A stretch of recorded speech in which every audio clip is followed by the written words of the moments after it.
Hey Rob, good to see you. Hey, good to see you, Jim. I want to talk to you about one of our most popular topics of all time. I guess you could say this is a remake of one of our most popular videos, and that's moving a vehicle to the Philippines. Ah, We can be talking about cars, motorcycles, SUVs, whatever it is. Um, you know what? I'm just going to hand this topic right over to you. Take it away. yeah. So yeah, we get this a lot, and the Philippines is a pretty popular destination in terms of us moving folks from the U.S. I mean, it's real popular, um, and it comes up all the time that hey, I want to bring my car, and oh, also I'm going to bring a car, and I say, are you really? Let's let's talk about that for a moment. I'm speaking to the client now. And yeah, theoretically, you can bring your vehicle to the Philippines. Now let's set diplomats aside for a moment. They have Okay. different treatment, and if they have a way of handling things because they're a diplomat, no problem. But for non-diplomats, people with 13G, 13A, or dual citizenship folks moving to the Philippines, and they want to bring their vehicle. I start off by saying, no, you don't, but let's see what the details are. Yeah. Um, in order to move a vehicle into the Philippines and clear customs for a non-diplomat, I always assume the if it's even a qualifying vehicle. So let's start there. Okay. What's a qualifying vehicle? I'm talking cars now. There's also motorcycles. Well, let's say cars for a minute. Um, There is a weight limit of about 3,300 pounds or 3,100 pounds, about 3,100 pounds, I believe. No, it's about 3,300 pounds, sorry, and it's 1,500 kilograms. Okay. So that's it. There's a limit of 1,500 kilos weight of the car. Um, for comparison purposes, a that's a Camry. Okay. Hmm. So a Camry is about 33, 3,400 even kilos. So you're right on the edge. That could be a disqualifier right there. Mm. Um, you know, Hyundai Santa Fe is over the limit. So you get a sense Those. for that's not a huge car.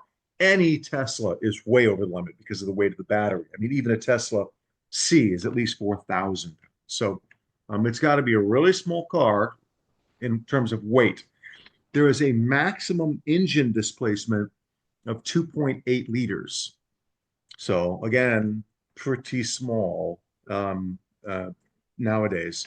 2.8 liter engine is the maximum engine displacement that even qualifies. Now, um, there's an age requirement, and they say 7 to 10 years. So for sure, it cannot be over 10 years old. You Yeah. cannot import that car, period. Now, let's say the client is moving a car that fits those requirements. It's a fairly new Toyota Prius kind of thing. Okay.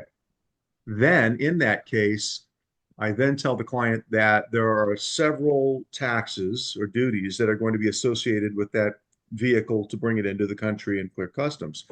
And without getting too specific, generally, as a rule of thumb, figure 200% of the value of the vehicle. Yeah. Not necessarily the purchase price. You can depreciate it, but there's a maximum amount of depreciation that the Philippines will allow you to take anyway. Yeah. I think that's 50%. So if you buy it for $40,000, you can't say it's worth ever any less than 20. Yeah. And it's hard to justify that because it's a reasonably new car anyway. Um, and then it's 200% duty overall total on that.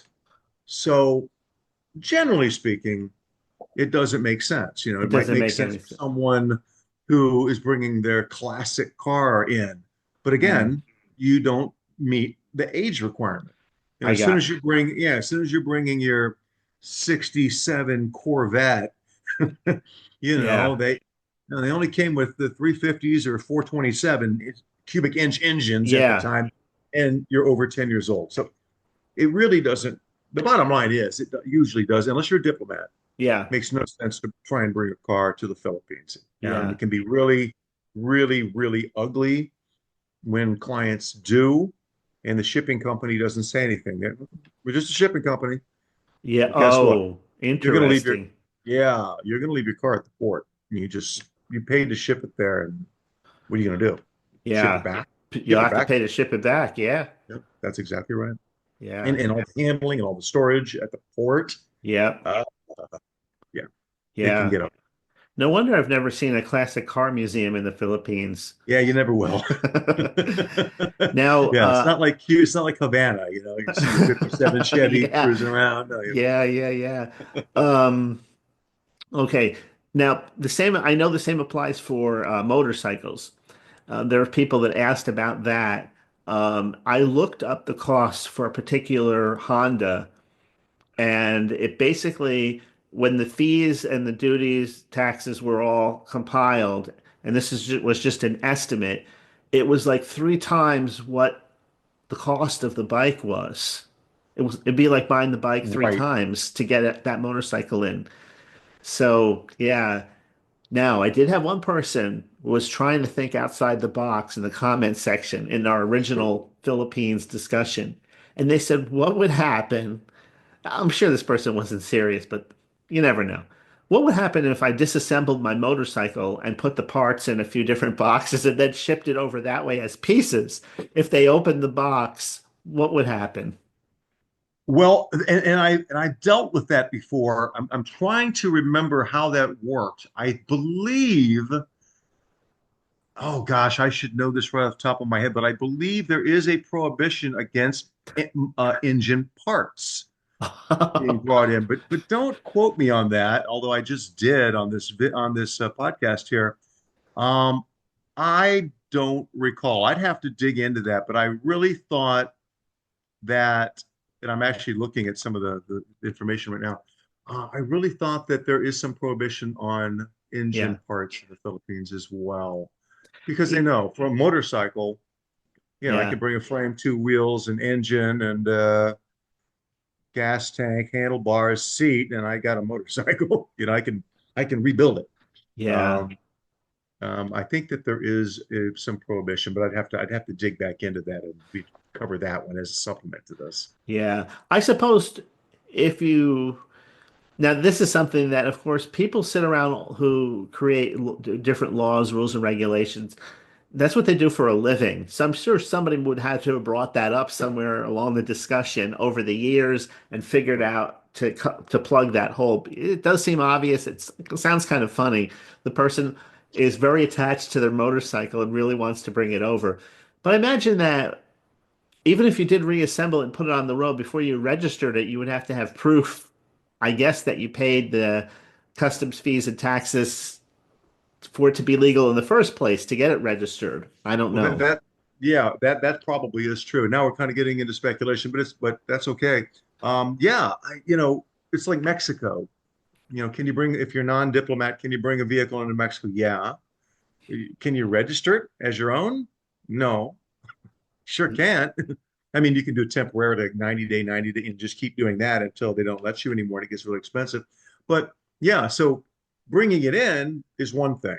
Yeah, Getting it on the road legally is another thing. And I don't know off the top of my head if there is a displacement engine size limit yeah, on motorcycles. So you bring over all the parts. Let's say somehow you're able to bring over all the parts for your 1000 cc motorcycle, and then you go to register, put it together, go to register. Maybe you can't. You yeah, know, in China, the maximum displacement for a motorcycle anywhere in China yeah, is 125. right, There are no street bikes and cruisers in China. There are, but they're in the villages where the police aren't going to take them away. You try right. that in Beijing, Shanghai, Guangzhou, they're going to take it away right away. So there may be some limit in terms of anything that can be registered. I'd have to look at that as well. So there are definitely countries that are not vehicle import friendly, and there are those that are. So let's, Japan is. Japan, you can bring yeah, you can bring a 67 Corvette. Yeah. Yeah. Who else is like Japan? Just out of curiosity. I think you can certainly bring classic vehicles into Europe, and I've got clients that do it. Now, to get it registered, they have requirements that may not hear. You know, the Yeah. headlights have to be a certain height, and Oh the yeah. taillights have to be a certain brightness and color. There's certain little differences, and you're going to have to handle those things. Yeah. But Europe, I know you can. Japan, people bring those over all the time. I don't think Australia is super friendly, even though Mad Max movies. I don't know. Yeah. That's the post-apocalyptic Yeah, scenario. that's Yeah. way in the future anyway. So Well, Rob, this is one of those topics that just for whatever reason people were super interested in. I know a lot of people just want to go to the Philippines. They want to live on a lesser budget. Some a people lot were of there in the cash. military, right? There's been popular Yep. military people like to go back there because they're Uh-huh. familiar with it already. Um, Yeah. but yeah, it's an interesting topic. People are really interested in it. So I thought, here we are in 2025. Let's talk Yeah. about the vehicles It's a again. good topic because you're right. I mean, I'm moving people everywhere for every reason, right? But Yeah, a common one in the Philippines is, I've done my thing here in the United States. I'm going to relocate to the Philippines and I'm going to experience a lower cost of living. And you know what? I'm going to bring my car with me as well. I'm just going to relocate, and they don't give it any more thought. And I have to talk to them when I'm engaged with that particular client and say, that's probably not in the cards for you in the yeah, Philippines. Bringing your car over. The Philippines wants you to buy a car yeah, in the Philippines. yeah. Hey, one last thought before we end about people coming into the United States. It's incredible that, we're here, so we experience the United States on a daily basis. You're in California, I'm in Florida. Let's just throw New York into the mix just to do that. And those are between those three very popular locations, very expensive, very competitive, but there's no lack of people wanting to still come here into these Yeah. places. Oh no, yeah. We do importing as well. Both folks that are just moving here and they have for whatever reason again. Yeah. And then, we've moved folks overseas.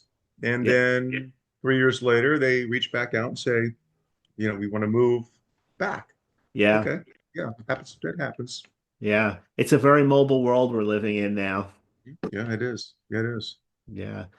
Rob, thanks for the information. Um, yeah, I think we covered this topic well. I think we did. Hopefully those of Yeah. you listening enjoy it, and hopefully we've talked you out of even considering moving anything except for maybe a little Tonka truck into into the Well, Philippines. it just something just popped in my head for the Philippines is there's also another requirement is you had to own the vehicle for at least a year. That's a small piece. Yeah. After we got the engine displacement, the weight, and the duties. Also, you must prove you've owned it for at least 1 year. Yeah. Cool. All right, Rob. As always, great information. Thanks, Jim. Glad All to do right. it. All right. I'll catch up with you in the next video. All right, see you next time. Have a great day. All right. You too.